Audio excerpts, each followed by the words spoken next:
રહ્યા છો NN news છું અર્પિતા પટેલ। હવે જોઈએ અગત્યના સમાચાર। વોર્ડ નંબર 4 છેલ્લા 25 દિવસથી ગટ્ટાઈ। નમસ્કાર દર્શક મિત્રો, આપ જોઈ રહ્યા છો NN ન્યૂઝ છું અર્પિતા પટેલ। હવે જોઈએ અગત્યના સમાચાર। વોર્ડ નંબર 4 છેલ્લા 25 દિવસથી ગટર ભરાઈ જાય છે અને એનું પાણી બહાર નીકળી રહ્યું છે, છતાં પણ કોઈ નિકાલ નથી આવતો। વોર્ડ ઓફિસમાં વારંવાર અરજી કરી હોવા છતાં ત્યાંથી કોઈ સફાઈ કર્મચારીઓ આવીને જોઈને જતા રહે છે, કોઈ કામ કરવા તૈયાર નથી। સરકારી કર્મચારી દ્વારા પણ કોઈ હાથ ધરવામાં આવતું નથી। NN news Vadodara. દર્શક મિત્રો, તમારી આસપાસ બની રહેલી અવનવી ઘટનાઓ વિશે જાણવા માટે NN ન્યૂઝને લાઈક કરો, શેર કરો, સબસ્ક્રાઇબ કરો અને બેલ આઇકન પ્રેસ કરો, જેથી આપને નોટિફિકેશન્સ મળતી રહે।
આજે સર્વધર્મ એકતા સમિતિ સુરત દ્વારા જે રીતના છઠ્ઠા સમૂહ લગ્નનું આયોજન કર્યું છે, બંને ધર્મના દીકરા દીકરીઓના લગ્ન જે રીતના જાકીરભાઈ અને એમની ટીમ 6 વર્ષથી પ્રયત્નો કરી રહી છે અને ખૂબ સરાહનીય કાર્યક્રમ છે। આપણા દેશની કોઈ એકતા અખંડતા આ જ સાચી વાત છે, જે બધા ધર્મના ધર્મગુરુઓના ઉપસ્થિતિમાં સમાજના આગેવાનો ઉદ્યોગપતિઓની આગેવાનીમાં જે રીતના દીકરા દીકરીઓના લગ્ન થઈ રહ્યા છે એ ખૂબ સારી વાત છે। આપણા દેશની આ જ ખૂબસૂરતી છે, તમામ ધર્મના લોકો અહીંયા શાંતિથી રહે છે, તમામ ધર્મના વ્યવહારો પોતાના તહેવારો મનાવી શકે છે। આ જ એકતા અને અખંડતા ટકી રાખવાના પ્રયત્ન બાબતે જે રીતના સર્વધર્મ એકતા સમિતિના જાકીરભાઈ શાહ અને એમની ટીમ કરી રહી છે એ ખૂબ વંદનીય છે।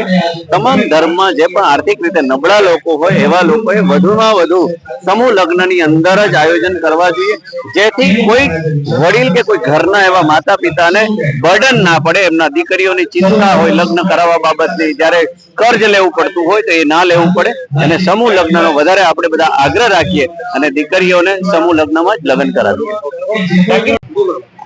આજે સુરત વેડોળ મુકામે સર્વધર્મ સમાજ એકતા સમિતિ સુરત દ્વારા અને આ સમાજ સંસ્થાના પ્રમુખ જાકીરભાઈ શાહ અને સંસ્થાના ઉપપ્રમુખ મહેશગીરી ગોસ્વામી એ લોકોની સમગ્ર ટીમ દ્વારા સર્વધર્મ સમાજના સમૂહ લગ્નનું સરસ મજાનું આયોજન થયું છે। દર વર્ષે આ સંસ્થા દ્વારા સર્વધર્મ ના દીકરા દીકરીઓના સમૂહ લગ્નનું આયોજન થાય છે, ખૂબ સરાહનીય કાર્ય છે। આ તબક્કે તમામને અભિનંદન પાઠવું છું। અહીં હું જોઈ રહ્યો છું કે હિન્દુ અને મુસ્લિમ અને અન્ય ધર્મના તમામ ધર્મગુરુઓ સાથે સમાજના વડીલો, આગેવાનો, માતાઓ, બહેનો એક મંચ ઉપર એક સાથે બેસીને તમામ દીકરા દીકરીઓને આશીર્વાદ આપી રહ્યા છે। આજે 10 લગ્ન મુસ્લિમ દીકરા દીકરીઓના છે, 2 લગ્ન હિન્દુ દીકરા દીકરીઓના। આવી રીતે સર્વધર્મના દીકરા દીકરીઓનું સમૂહ લગ્નનું આયોજન દર વર્ષે આ સંસ્થા કરી રહી છે। આ સંસ્થાના તમામ યુવાનોને પણ વિશેષ અભિનંદન પાઠવું છું। અને જાકીરભાઈ શાહ જેઓ ભારતીય જનતા પાર્ટીના અમારા લઘુમતી મોરચાના આગેવાન છે, તેઓ પણ સમગ્ર ગુજરાત નહીં પરંતુ સમગ્ર રાષ્ટ્રને સંદેશો આપી રહ્યા છે કે સર્વધર્મ સમાજ એકતા સમિતિ દ્વારા સમૂહ લગ્નનું સર્વ જ્ઞાતિ સમૂહ લગ્નનું આયોજન તે સંસ્થા કરી રહી છે। રાષ્ટ્રને પણ એક આ સંદેશો રાષ્ટ્ર નિર્માણમાં અને સમાજ નિર્માણમાં તેમના યોગદાનને હું વધાવું છું, ખૂબ ખૂબ અભિનંદન પાઠવું છું।